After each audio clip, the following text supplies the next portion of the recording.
नमस्कार, मैं हूं अंकुर और आप देख रहे हैं सत्यहिंदी.com। सत्य हिंदी का एंड्रॉइड ऐप आ चुका है। उसको डाउनलोड करने के लिए आप इस वीडियो के डिस्क्रिप्शन में जा सकते हैं। वहां पे आपको एक लिंक मिलेगा जहां से आप ऐप को डाउनलोड कर सकते हैं। इसके अलावा इस ऐप को आप गूगल प्ले स्टोर से भी डाउनलोड कर सकते हैं। अब एक नजर डाल लेते हैं अब तक की खबरों पर। बीजेपी ने पाटीदार समाज से आने वाले भूपेंद्र पटेल को गुजरात के नए मुख्यमंत्री के रूप में चुना है। वो आज पद की शपथ लेंगे। एक दिन पहले पद से इस्तीफा देने वाले विजय रूपानी ने विधायक दल की बैठक में पटेल के नाम का प्रस्ताव रखा। इसका अनुमोदन नितिन पटेल ने किया। सभी विधायकों ने इस नाम पर सहमति जताई है। इसके साथ ही मुख्यमंत्री के चेहरे के तौर पर पहले से जो कयास लगाए जा रहे थे उनको बीजेपी ने गलत साबित कर दिया। गुजरात के नए मुख्यमंत्री के रूप में भूपेंद्र पटेल के नाम की घोषणा के बीच उप मुख्यमंत्री नितिन पटेल का दर्द झलका है। नए नाम की घोषणा से पहले उस पद के दावेदारों में नितिन पटेल का नाम भी लिया जा रहा था।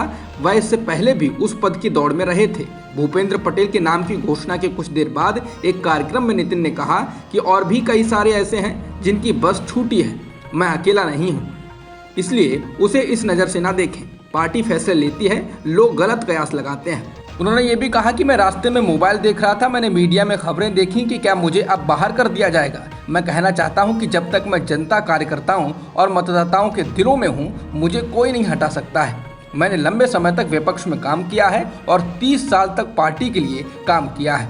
हालांकि इसके साथ ही उन्होंने भूपेंद्र पटेल को बधाई दी और उन मीडिया रिपोर्टों को खारिज कर दिया कि मुख्यमंत्री पद के लिए उनके नाम पर विचार किया जा रहा था। बीजेपी सांसद वरुण गांधी ने एक बार फिर किसानों के पक्ष में अपनी आवाज उठाई। उत्तर प्रदेश में किसानों को कई राहत देने की मांग करते हुए बीजेपी के सांसद वरुण गांधी ने रविवार को राज्य के मुख्यमंत्री योगी आदित्यनाथ को पत्र लिखा, जिसको लेकर काफी चर्चा है। इसमें उन्होंने गन्ने का मूल्य 400 रुपए प्रति क्विंटल करने का सुझाव दिया, जो कि यूपी में अभी 315 रुपए प्रति क्विंटल है। इसके अलावा वरुण गांधी ने किसानों को धान और गेहूं की सरकारी खरीद पर एमएसपी से 200 रुपए प्रति क्विंटल की दर से अतिरिक्त बोनस देने का भी सुझाव दिया। यही नहीं, उन्होंने प्रधानमंत्री किसान सम्मान निधि योजना की मदद को दोगुनी करने यानी 12,000 रुपए प्रति वर्ष करने की भी मांग की। बता दें, इससे पहले भी वरुण गांधी हाल ही में प्रदर्शन कर रहे किसानों से दोबारा बातचीत शुरू करने का समर्थन कर चुके हैं। बहुजन समाज पार्टी के राष्ट्रीय महासचिव सतीश चंद्र मिश्र ने कहा कि उत्तर प्रदेश में दलित और ब्राह्मण सबसे अधिक परेशानियों का सामना कर रहे हैं। जिस तरह से एनकाउंटर और हत्याएं हो रही हैं, अगर कोई शिकायत करता है तो उसके साथ ही पूछताछ की जाती है।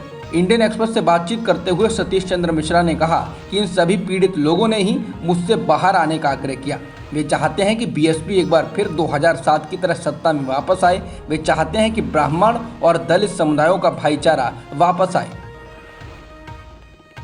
पूर्व केंद्रीय मंत्री सलमान खुर्शीद ने कहा कि कांग्रेस यूपी में किसी भी पार्टी के साथ गठबंधन नहीं करने वाली है। इसके साथ ही उन्होंने कहा कि कांग्रेस पार्टी आगामी विधानसभा चुनाव प्रियंका गांधी वाड्रा के नेतृत्व में लड़ेगी। सलमान खुर्शीद ने कहा कि कांग्रेस ने अभी तक अपने मुख्यमंत्री पद के उम्मीदवार पर फैसला नहीं किया है, लेकिन वो यूपी की सभी 403 विधानसभा सीटों के लिए उम्मीदवार उतारेगी। पश्चिम बंगाल की भवानीपुर सीट पर 30 सितंबर को उपचुनाव होना है। यहां से बंगाल के मुख्यमंत्री ममता बनर्जी चुनावी मैदान में हैं। उनके खिलाफ भारतीय जनता पार्टी के उम्मीदवार प्रियंका टिब्रीपाल और सीपीआईएम उम्मीदवार श्रीजीव विश्वास हैं, जो आज कोलकाता में अपना नामांकन दाखिल करने वाली हैं। उपचुनाव में नामांकन दाखिल करने का आज आखिरी दिन है। अभी तक केवल ममता बनर्जी ने ही अपना नामांकन दाखिल किया है। कांग्रेस ने कोई उम्मीदवार नहीं उतारने का फैसला किया है। तालिबान ने कहा कि अब अफगानिस्तान में विश्वविद्यालयों को जेंडर के आधार पर अलग करने का फैसला किया गया है। लड़के और लड़कियां एक साथ नहीं पढ़ सकेंगे और इन संस्थानों में नए इस्लामी ड्रेस कोड की शुरुआत की जाएगी। छात्राओं को हिजाब पहनना होगा। देश के नए उच्च शिक्षा मंत्री अब्दुल वकील हक्कानी ने कहा कि विश्वविद्यालय में पढ़ाए जाने वाले विषयों की भी समीक्षा की जाएगी। महिला शिक्षकों की कमी को लेकर तालिबान के शिक्षा मंत्री ने कहा कि महिलाओं को पुरुष शिक्षक पर्दे के पीछे से पढ़ा सकेंगे। कतर अफगानिस्तान में तालिबान सरकार के साथ उच्च स्तरीय वार्ता करने वाला पहला देश बन गया। कतर के उप प्रधानमंत्री और विदेश मंत्री शेख मोहम्मद बिन अब्दुल रहमान अल थानी ने रविवार को काबुल का दौरा किया। काबुल हवाई अड्डे पर कड़ी सुरक्षा के बीच तालिबान के वरिष्ठ अधिकारियों ने उनका स्वागत किया। कतर के विदेश मंत्री ने अफगानिस्तान के इस्लामी अमीरात के प्रधानमंत्री मुल्ला हसन अखुन के साथ बैठक की। बैठक में संयुक्त राष्ट्र नामित आतंकवादी सिराजुद्दीन हक्कानी सहित कई तालिबान मंत्रियों ने भी भाग लिया। भारत में पिछले एक दिन में कोरोना संक्रमण के 27,254 नए मामले सामने आए हैं। इसके अलावा इस दौरान 219 लोगों की जान गई है। फिलहाल देश में 3,74,000 से अधिक सक्रिय मामले हैं। वहीं देश में अब तक 74 करोड़ से अधिक टीके लगाए जा चुके हैं।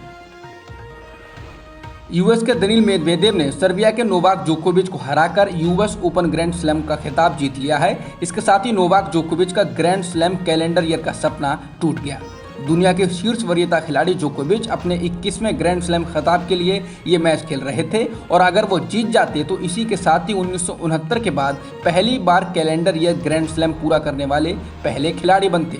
हालांकि मेदवेदेव ने जोकोविच को 6-4, 6-4, 6-4 से मात दी। अब तक की खबरों में इतना ही। बाकी खबरों के लिए बने रहिए सत्यहिंदी.com के साथ। सत्य हिंदी का ऐप डाउनलोड करें गूगल प्ले स्टोर पर।